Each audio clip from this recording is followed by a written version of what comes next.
ಈ ಗ್ರಾಮ ದೇವತೆ. ಈ ಸಮಯದಲ್ಲಿ ಅತಿಕ್ರಮ ಪ್ರವೇಶ ಮಾಡಿರುವ ನಿನ್ನನ್ನು ಶಿಕ್ಷಿಸುತ್ತೇನೆ.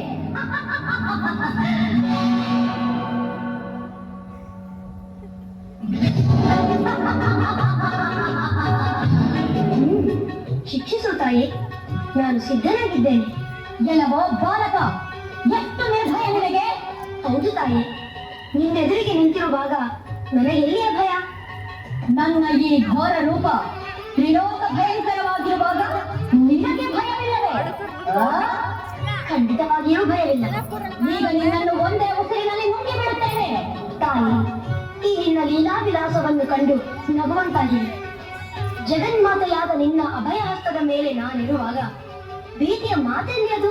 ಕುಪುತ್ರೋ ಜಾಯೇತ ಕ್ವಚದಪಿ ಕುಮಾತ ನ ಭವತಿ. ಮಾತೆಯಾದವಳು ತನ್ನ ಕಂದನನ್ನು ಎಂದಿಗೂ ಕೊಲ್ಲಲಾರಳು. ನಿನ್ನ ಈ ರೌದ್ರ ರೂಪವನ್ನು ಬಿಟ್ಟು ಶಾಂತ ಸ್ವರೂಪಳಾಗಿ ದರ್ಶನ ನೀಡುತ್ತಾಯೇ.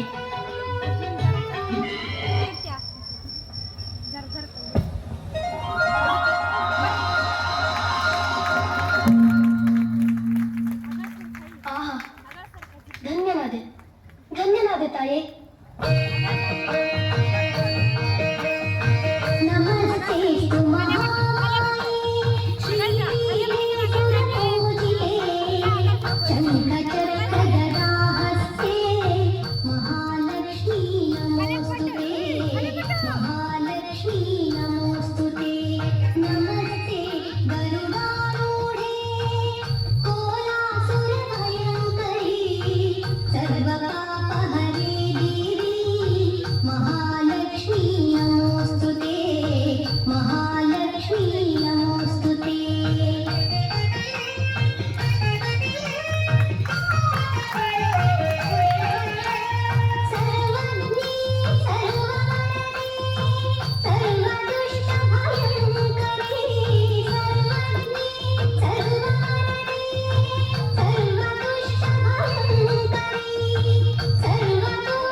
ನೀನು ಸರ್ವಜ್ಞ, ಸರ್ವ ಮಂತ್ರಜ್ಞ, ಸರ್ವ ಯಂತ್ರಜ್ಞ.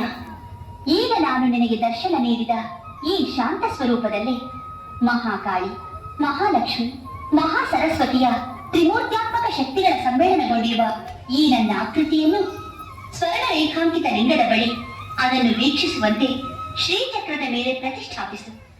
ಈ ಪುಣ್ಯಭೂಮಿ ಪಾವನವಾಗುವುದು. ನೀನು ಜಗದ್ಗುರು ಶಂಕರಾಚಾರ್ಯರೆಂಬ ಹೆಸರಿನಿಂದ ವಿಶ್ವವಿಖ್ಯಾತನಾಗುವೆ. ಧನ್ಯೋಸ್ಮಿ.